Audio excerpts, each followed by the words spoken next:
Greetings, everyone. Jera here, Antioch Baptist Church, Rochester, Indiana, and we have been studying Psalm 1, and we are going to take over where we left off last week. We're going to dive right into it in verse 5 of Psalm 1. Therefore, the ungodly shall not stand in the judgment, nor sinners in the congregation of the righteous. Now, anytime you come across the word therefore or wherefore in the Bible, that is a cause and effect. That's saying because of what I just got done talking about, this is going to be the end result. So it's a cause effect. Anything mentioned before the word therefore or wherefore is the cause, and anything mentioned after the word therefore or wherefore is the effect. Therefore, the ungodly shall not stand in the judgment. The ungodly not standing in the judgment is the effect. What is the cause?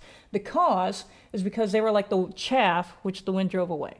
If you remember from last week, the chaff is the outer part of the grain, the corn, wheat, barley, whatever. When they harvest it, it gets beaten, and the chaff gets beaten off of the grain and it's turned into dust basically and blows off into the wind.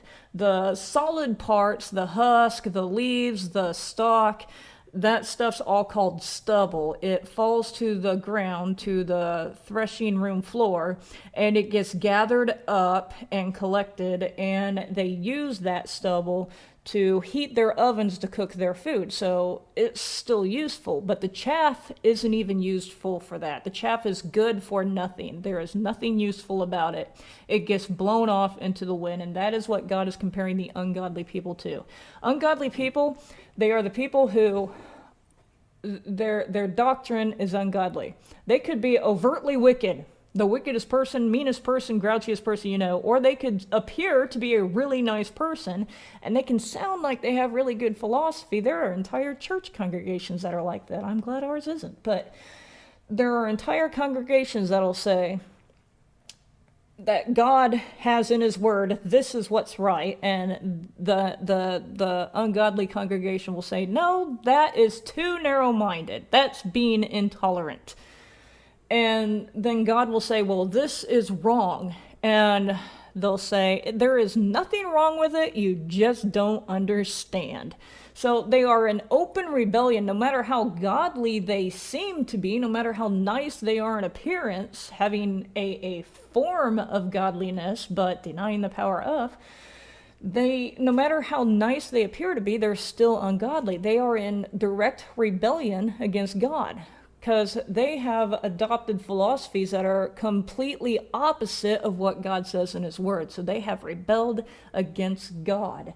Because they're not rooted in God's word, they just get tossed about in the wind with every new doctrine that comes out there. Every new fad, every new thing. They just get blown about, just agree with anything, because they're not grounded in God's word. And often they will make fun of and scorn people who stand up for God's word.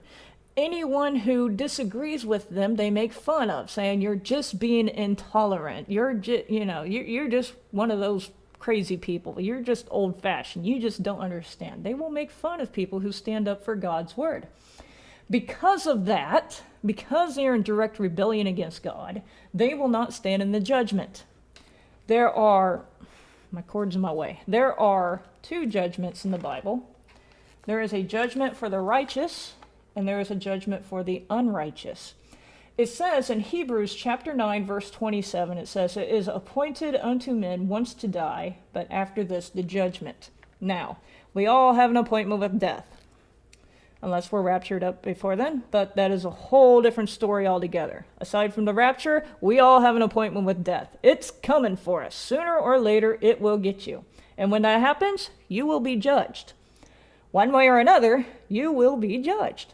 If you are righteous, and by that, it means if you have accepted what God says in his word, if you have agreed with God about your sinful condition, admitted to God that you're a sinner, agreed with him and accepted his plan of salvation, asked him to forgive you, repented of your sin, turned away from your sin, and turned toward God, then your sin is covered. You will not be judged for your sin in the judgment because your penalty has already been paid. Jesus paid it for you. So what will you be judged for? You will be judged about how good your works were that glorified God. And that's explained in more detail in 1 Corinthians chapter 3. I'll go over that another time. But that is the judgment for the righteous people. The unrighteous people, the ungodly people who have been in rebellion against God's word, they have not agreed with God's word. Therefore, they have not agreed with God over their sin. They are not forgiven for their sin. They have not accepted God's payment for their sin. So they have to pay for their own sin. That's their judgment. They get judged over their rebellion against God. They get judged over their sin. They will not be able to stand in that judgment.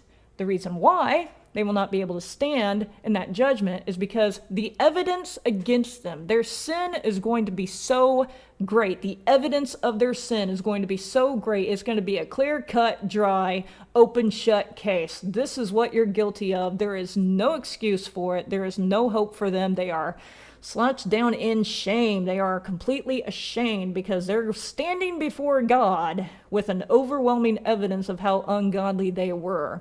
And they will not be able to stand in that judgment because of all their shame. Nor sinners in the congregation of the righteous. That's the second part of that verse there. They will not be able to stand in the judgment, and they will not be in the congregation of the righteous.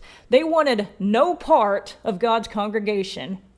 The righteous, which is the people who are covered by God's blood, they are forgiven for their sin. Those are the righteous. They wanted no part of God's righteousness on earth. They wanted no part of that congregation.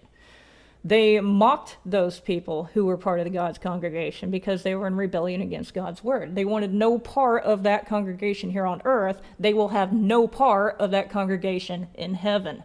God is literally giving them what they wanted. They wanted a life completely free of God, and they get to spend eternity free from God. Unfortunately, God is the source of all things good. Grace and mercy are things that are good. There is no grace and there is no mercy in hell. It does not exist down there because that is complete separation from God. And that is their punishment for their sin, for their rebellion. They have rebelled against an eternal God, so they are eternally being punished for their rebellion. And they can't say that they didn't know any better because they had God's word to tell them that. They were just in rebellion against God's word. They tried to get in their own way. There is no other way. There's only Jesus' way. And if they don't accept that, they don't get to be in that congregation. For the Lord knoweth the way of the righteous. We're just going to go ahead and finish off Psalm 1 here, verse 6. For the Lord knoweth the way of the righteous, but the way of the ungodly shall perish. Now here we got that word for. Remember, therefore and wherefore was a cause-effect. For, there are exceptions, but for usually is the opposite of that. For is usually, I just told you the end result, now I'm going to tell you why that happened. So it's effect cause. Everything before the word for was the end result, and everything after the word for is this is why that happened. This is the cause of that. For the Lord knoweth the way of the righteous. Well, the Lord knows the way of the righteous because the Lord prepared the way for the righteous to follow. The righteous are the people who follow God's way, so God knows the way of the righteous. But the way of the ungodly shall perish. The way of the ungodly, they wanted no part of God's way. They said, no, we don't agree with what God says. We want to do things our own way. We want to try to get into heaven on our own merit. We want to try to do things our way. Well, their way does not lead to heaven. Their way leads to eternal damnation, separation from God, hell, a hot place. Their way is the way of the ungodly, which leads to, like I just said, eternal punishment. That's what the word perish there means. It means an eternal death. Separation from God. You're paying for your sin against God eternally. That is the way of the ungodly. So the Lord knows the way of the righteous because the Lord paved the way for the righteous to follow. And the way of the ungodly, the ungodly following their own way, that leads to death, that leads to destruction. That way they will perish. So that was Psalm 1. I have put all the links to all of the videos about Psalm 1 in there, and next week we will start something new, so I'll see you next week.